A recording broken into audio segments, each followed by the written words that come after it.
What's up, everybody? Welcome back to another 2-Minute Tuesday. I'm just kidding. What's up, guys? David Zhao here, and today I'm going to answer the question of whether or not you should use presets in Lightroom.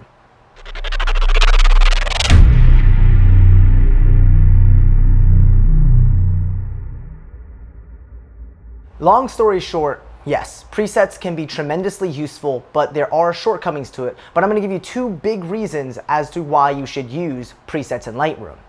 Reason number one, if you're a beginner or you're learning how to use Lightroom, you're learning how to color grade, then presets can be a huge help, because by applying a preset that somebody's already made from a look that you want to achieve, you can see exactly what settings they use. What do they do with the tone curve? What do they do with the HSL? What do they do with the highlights, the shadows, right? Do they do anything special that you might not have thought of? See, it gives you an insight on how to get towards that edit. A preset shouldn't be used as something as you click on it and boom, you're done with your picture. It's not a filter that you throw on. And that's why kind of when you apply a filter, like say on Instagram to a picture, sometimes it looks pretty good, but then most of the times it looks like trash. And that's because a preset isn't a one-size-fits-all. It's a great starting point. And for beginning photographers, it's a wonderful way to start learning how to get towards the looks that you're looking for. Reason number two that you should be using presets is if you're an experienced photographer, then you already know how to get to a look that you want, but presets can be something you create that it can speed up a workflow. For example, if you're doing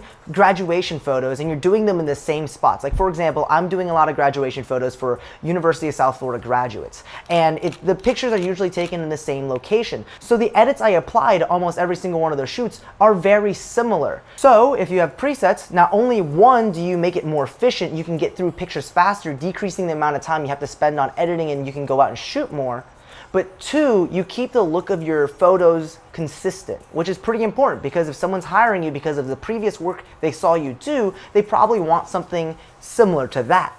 So what presets should you get? Well, in the description down below, I included a few free presets that you can install in Lightroom and just, experiment with to see how to get some effects. Especially if you're new to Lightroom, this might be useful for you. It might be a really good educational tool.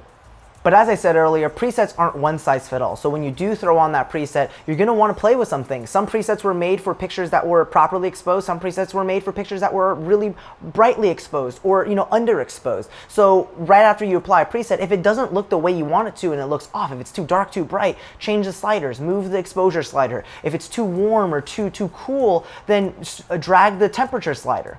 But the biggest takeaway, I think, is presets don't hurt. I would definitely recommend getting a few presets just to experiment with, but the dangerous part is don't spend a ton of money on presets, because presets at the end of the day are just settings being changed in Lightroom. It's nothing that you couldn't do. If there's a look that you really want to know how somebody got and they're selling their presets, then it gives you an insight on how did this photographer edit their pictures, literally slider by slider.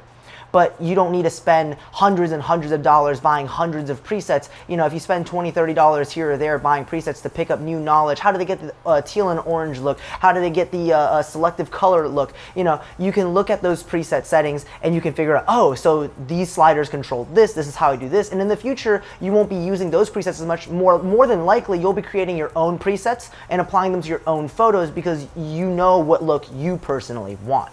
Alright guys, that was a shorter video than normal, but I just wanted to answer this question because I know I've gotten it from a few people. If you enjoyed the video, you know what to do. Like the video, leave a comment, subscribe if you want to see more, hit that bell icon so you can be notified of new videos as they're uploaded. And as always, guys, I need an outro. I don't have an outro. Okay, well, peace.